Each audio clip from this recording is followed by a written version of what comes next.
नमस्कार दोस्तों। विष्णु रीमा हिंदी स्टोरी में आप सबका स्वागत है।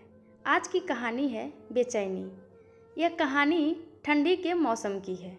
एक दिन ठंडी का मौसम था और थोड़ा कोहरा भी था।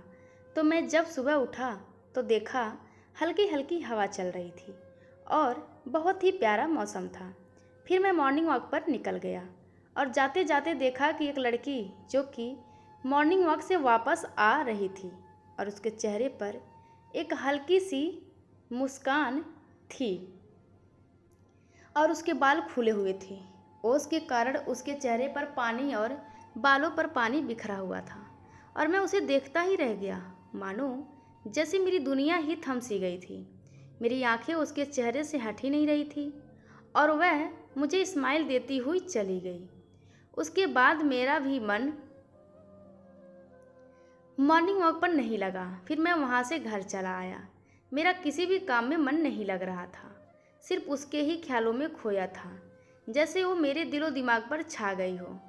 पढ़ाई में भी बिल्कुल भी मन नहीं लग रहा था, सिर्फ दिल करता था कि उसे देखता ही रहूं। पहले मैं मॉर्निंग वॉक पर डेली नहीं जाता था, लेकिन जब से उसे देखा मैं डेली वॉक पर जाने लगा।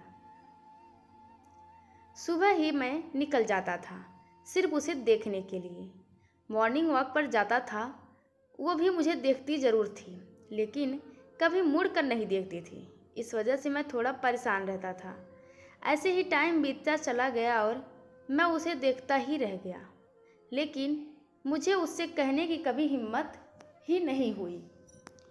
मैं तुमसे प्यार करता हूँ। कुछ दिन बाद हिम्मत जुटाकर उससे इशारों से हिंट देने लगा और मैं उसे इशारों इशारों में ही उससे पूछने लगा कि क्या तुम मुझसे प्यार करती हो, लेकिन वो शर्मा कर चली जाती थी।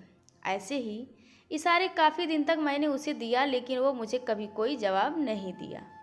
उसके इस बर्ताव से काफ़ी ज़्यादा परेशान हो गया था मैं, और मुझे कुछ समझ में नहीं आ रहा था कि मैं उसे कैसे कहूँ मैं तुमसे प्यार करता हूँ।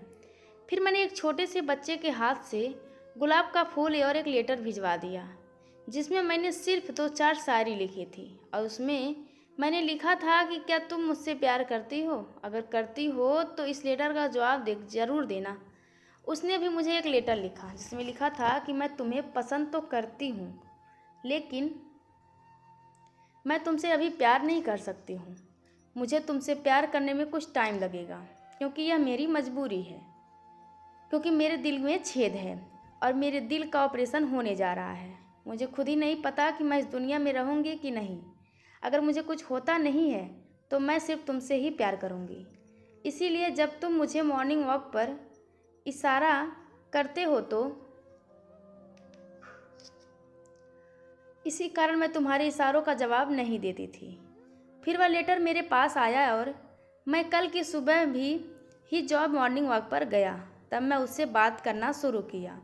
उसके बाद मैंने उसका नाम पूछा और उसने अपना नाम सुप्रिया बताया कि हम डेली मॉर्निंग वॉक पर मिलने लगे और ढेर सारी बातें करने लगे और मेरे बारे में जान नहीं थी, हम उसके बारे में जान रहे थे।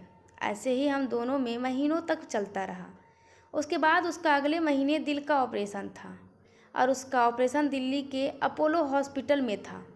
जब वो अपने परिवार के साथ दिल्ली के लिए रवाना हुई, तब मैं भी उसके पीछे दिल्ली के लिए रवाना हो गया था।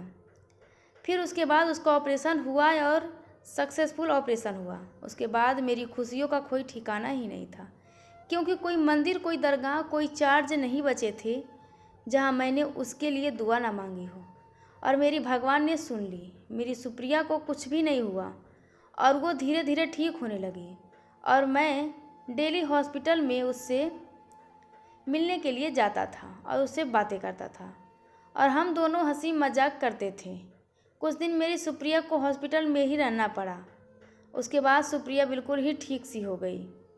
फिर डॉक्टर ने उसे डिस्चार्ज कर दिया। फिर वो अपने परिवार के साथ अपने घर के लिए निकल गई।